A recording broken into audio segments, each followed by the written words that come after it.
అన్నపూర్ణ భోజనం hotel and catering.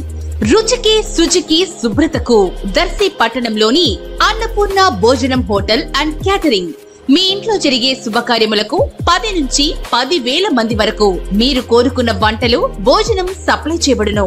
Proprietor Yadagiri Vasu Naidu. మా address Annapurna భోజనం హోటల్ అండ్ క్యాటరింగ్, రామాలయం గుడి ప్రక్కన, అద్దంకి రోడ్డు, దర్శి. సెల్ 9985738249. మన దర్శి వార్తలు ప్రేక్షకులకు నమస్కారం. వార్తలు సమర్పిస్తున్నది మీ గంగిశెట్టి రామస్వామి. దర్శి నియోజకవర్గమునకు తెలుగుదేశం పార్టీ ఇన్ఛార్జిగా ఒంగోలు అర్షిని విద్యా సంస్థల అధినేత గోరంట్ల రవికుమార్ను నియమిస్తూ పార్టీ జాతీయ అధ్యక్షులు నారా చంద్రబాబు నాయుడు ఆదేశాల మేరకు ఈరోజు తెలుగుదేశం పార్టీ కార్యాలయం నుంచి రాష్ట్ర అధ్యక్షులు పేరు మీదుగా ఉత్తర్వులు ఈరోజు ఉదయం విడుదల కావటం జరిగింది. ఈ సమాచారం తెలిసి అభిమానులు గోరంట్ల రవికుమార్కు శుభాకాంక్షలు తెలిపారు.